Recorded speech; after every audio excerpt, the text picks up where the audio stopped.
La poésie, qu'est-ce que c'est? On entend parfois dire que dans un poème, c'est l'âme qui parle.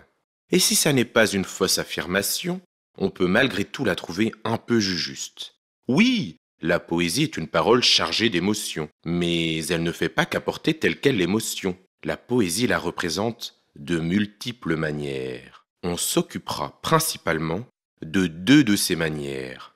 Premièrement, pour représenter l'émotion, la poésie met en musique, c'est-à-dire en rythme et en harmonie.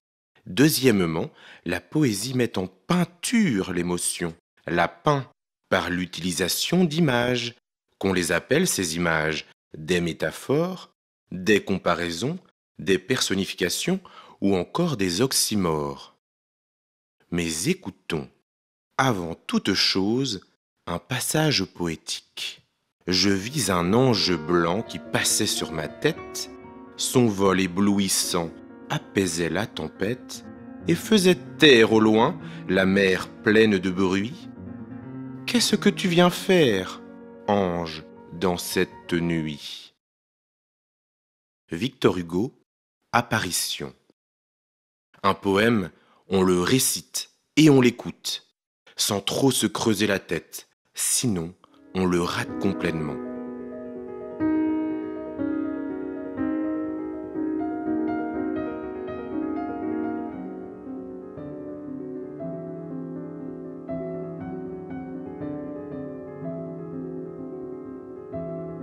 Reprenons notre première question.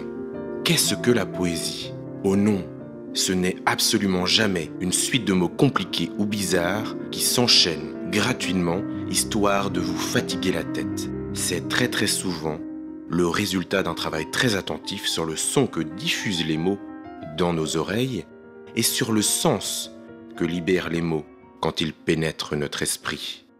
Bien sûr, vous disposez déjà de quelques connaissances poétiques pour savoir qu'un poème contient des vers, une majuscule en tête de ces vers, des rimes, un passage au vers suivant après ces rimes. Tout ceci est très souvent juste, même si beaucoup de poètes prennent leur liberté par rapport à ces contraintes. Dans ce cours audio, il ne s'agira pas d'expliquer en détail ce qu'est la poésie, ce qu'elle n'est pas, ce serait impossible d'ailleurs. Retenez que tout bon poème utilise les signes du langage dans leur double aspect. Leur aspect sonore, la parole est une multitude de sons, et leur aspect significatif, la parole poétique communique un message, du sens, de l'émotion. Dans la première partie de ce cours audio, on reviendra sur l'aspect sonore du poème et sur son aspect nécessairement rythmé. Ce qu'on aime avec la poésie, c'est qu'elle produit un rythme qui nous aide à la réciter et qui nous aide à la retenir. Qu'est-ce qu'il faut savoir sur le rythme poétique? Qu'est-ce que vous devez en retenir?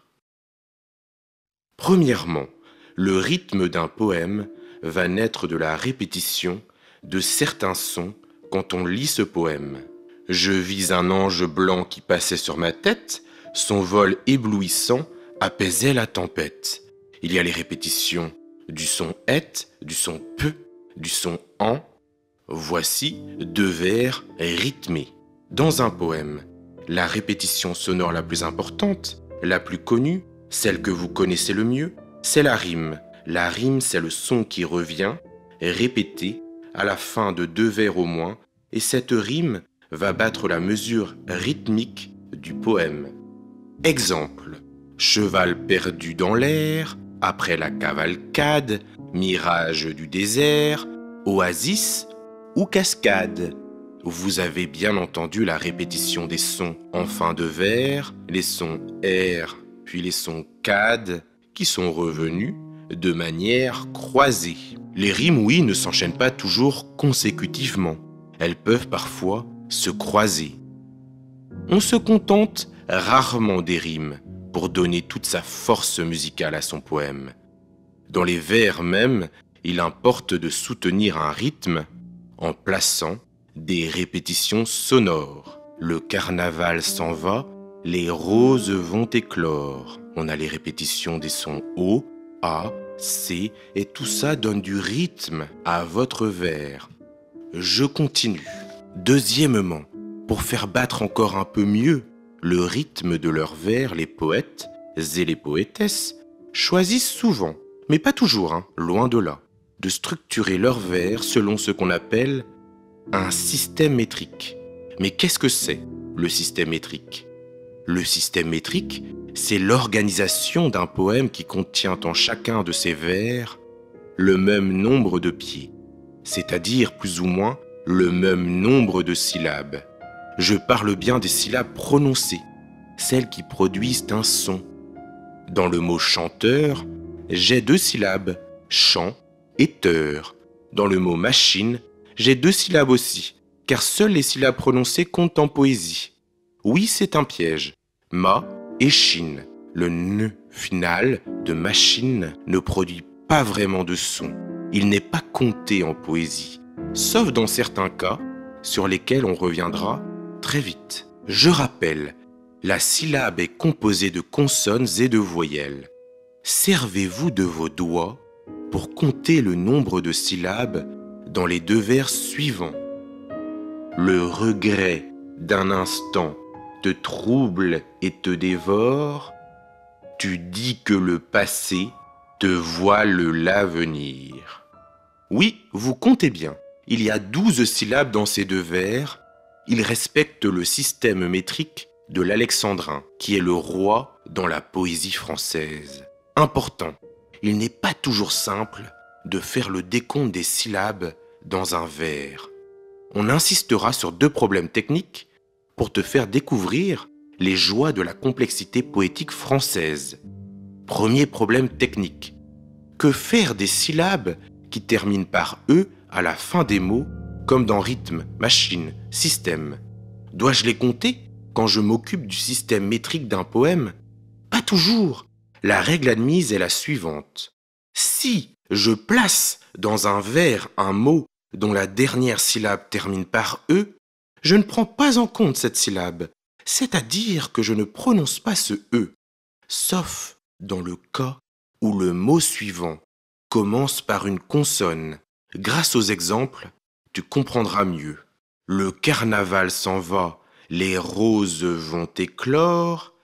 Je compte le E dans rose parce que le mot suivant commence par une consonne. Vont, ça commence par un V. V est une consonne. Je compte donc la syllabe ze dans roseux parce que le mot suivant commence par une consonne. Deuxième problème technique.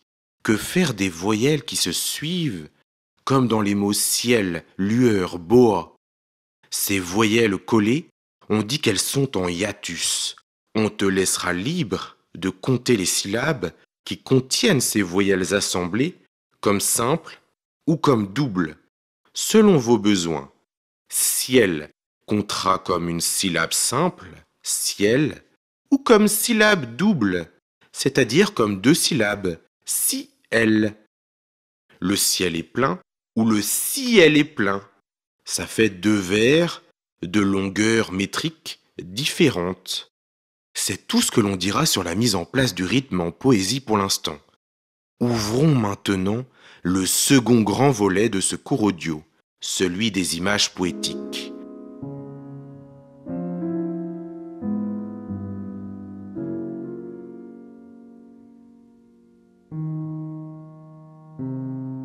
En poésie, le rythme et les images sont complémentaires. Ils se mettent en valeur les uns les autres pour apporter le plus d'expressivité possible à un poème, le plus de puissance émotionnelle. Mais qu'est-ce qu'une image poétique ?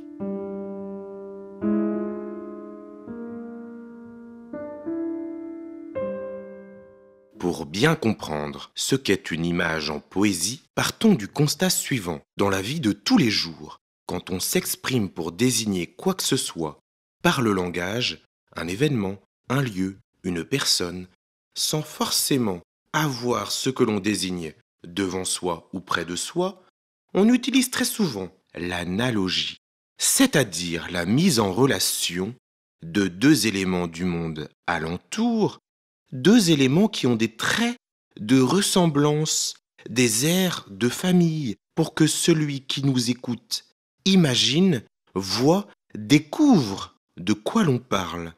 Par exemple, si je raconte à des amis curieux mes vacances récentes dans une grande ville polluée, comme Londres, je pourrais dire « j'ai voyagé dans un micro-ondes ». Mes auditeurs, en faisant le rapprochement entre l'intérieur d'un micro-ondes et les rues de la ville polluée que j'ai traversée, comprendront où je veux en venir. Est-ce grâce à l'utilisation d'une image? Oui, par le langage, j'ai représenté la ville polluée sous la forme avec des airs de micro-ondes. Mon image est justifiée par un motif. Micro-ondes et ville polluée ont en commun d'être irrespirables. Pratique, n'est-ce pas? Je me suis évité de longs développements de phrases pour emporter mes auditeurs dans mon récit de voyage. Notre langage repose beaucoup sur l'imagination, c'est-à-dire la fabrication d'images et la mise en correspondance de tout ce que l'on rencontre, de personnes, d'objets et d'idées dans notre vie de tous les jours. Eh bien, en poésie, on peut dire que des images, on va en abuser, puisque les contraintes de rythme, la recherche de la rime, la structure des vers selon tel ou tel système métrique nous obligent à toujours bien choisir, avec parcimonie, nos mots. Se servir d'images poétiques nous permettra de raccourcir nos vers et de transporter les lecteurs et les auditeurs vers des émotions plus vives, plus fortes, plus riches. Forcément, si je dis mon âme est comme l'oiseau qui chante, même si ça sonne un peu banal, c'est plus parlant, c'est plus vivant, c'est plus vibrant que si je dis « Je ressens ce matin de la joie et j'ai beaucoup d'énergie et je ne me pose pas trop de questions ». C'est trop long, alors que mon âme est comme l'oiseau qui chante, ça dit plein de choses en même temps. C'est parfait pour la poésie. Comprends bien cela. Si dans une poésie je parle de mes sentiments et que pour en parler j'emploie les mots orage, pluie, noirceur, notre esprit a le pouvoir de faire la correspondance entre ces trois derniers termes et mes sentiments. Des images d'orage, de ciel noir, de pluie se combinent et se relient à l'idée que tu te fais de mes sentiments, moi qui dis la poésie. Et oui, si je fais correspondre mes sentiments à l'orage, c'est que je suis en train d'évoquer mes angoisses. De la même manière que les rimes et les répétitions de syllabes apportent de la cohérence sonore à ton poème, les images lui apportent une cohérence de sens. Les images poétiques sont là pour jouer de notre faculté à mettre toutes les choses dont on fait l'expérience chaque jour, nos idées, nos sentiments, ou tout ce que l'on perçoit autour de nous, en correspondance. Les images apportent aux significations de notre poème de la cohérence. Les images poétiques sont au sens d'un poème ce que les répétitions sonores sont au son de ce poème, un outil de cohésion.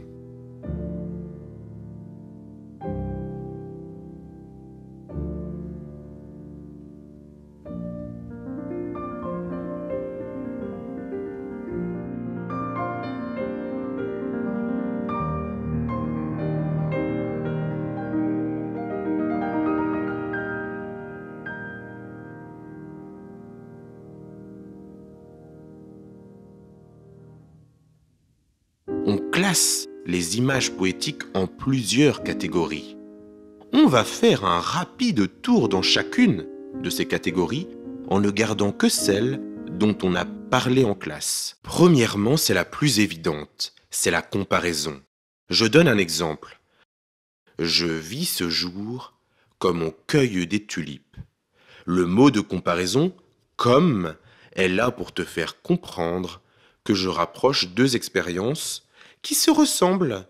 Sans la comparaison, tu ne saurais pas comment je vis ce jour dont je parle en premier. Pour te faire comprendre, très sensiblement, l'expérience de ce jour que je vis, je choisis un comparant. On cueille des tulipes. Cueillir des tulipes, c'est prendre le temps de s'emparer de choses belles et agréables. Les tulipes. Maintenant, on fait le rapprochement des deux bouts comparés. Je vis ce jour et on cueille des tulipes en me servant du mot de comparaison comme. Et voilà, notre esprit fonctionne. On comprend qu'on vit ce jour en profitant, en prenant notre temps, en cherchant la beauté, c'est-à-dire en nous mettant à la recherche d'une certaine forme de bonheur. Oh, je n'ai pas eu besoin de beaucoup de mots pour faire comprendre comment je vis ce jour, puisque je sais qu'on associe facilement la cueillette de fleurs au plaisir de vivre. J'ai lié vivre une journée et cueillir des fleurs avec un outil de comparaison, le mot « comme ». La comparaison, c'est la mise en rapport de deux éléments d'un poème avec utilisation d'un outil de comparaison, comme, tel, à la manière de, qui ressemble à, pareil à, etc.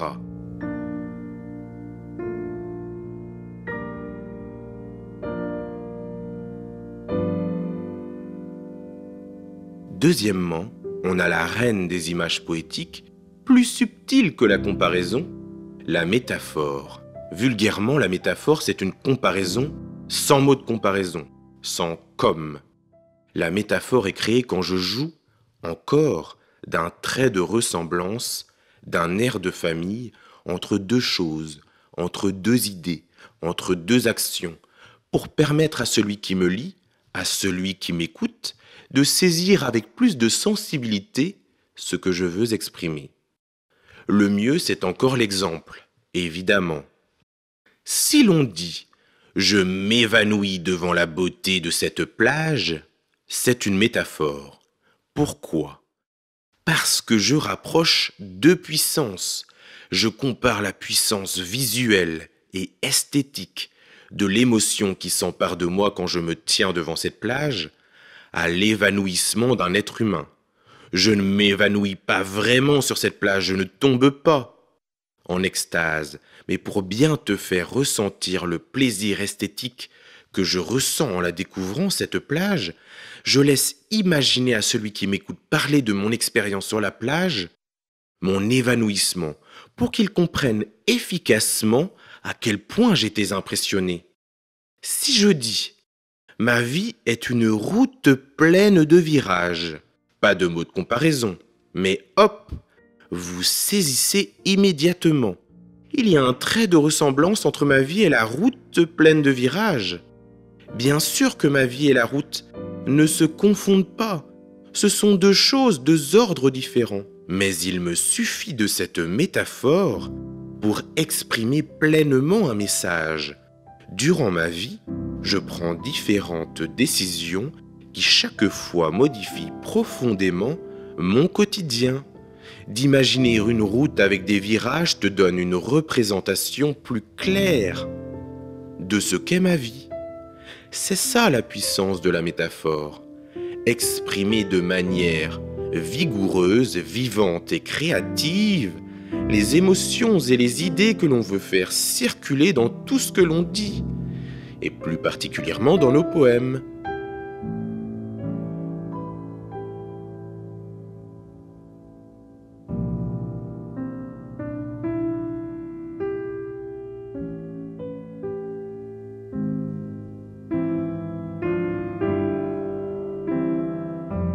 Il existe encore un type très particulier de métaphore qu'on utilise pour apporter quelque chose d'encore plus humain à des vers. C'est la personnification. Personnifier, c'est attribuer une qualité humaine à ce qui par essence ne l'est pas. Le ciel gronde sa colère est une personnification car on insiste sur le trait de ressemblance entre un orage et un être humain qui s'emporte de fureur. La personnification apporte un surcroît d'expressivité au poème. Surtout, la personnification met en valeur notre faculté à refabriquer, à réimaginer le monde extérieur à notre image. Soit la personnification suivante. L'immense vague me poursuivait sans relâche. En quelques mots, j'exprime toute la force que peut ressentir un nageur en mer qui ressent la peur face aux éléments du monde.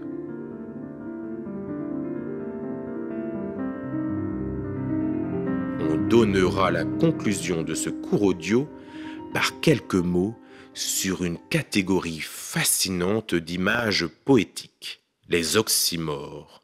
Par exemple, je ressens la plus triste des joies. Oui, ça sonne un peu bizarre, c'est équivoque, c'est ambigu. C'est un oxymore.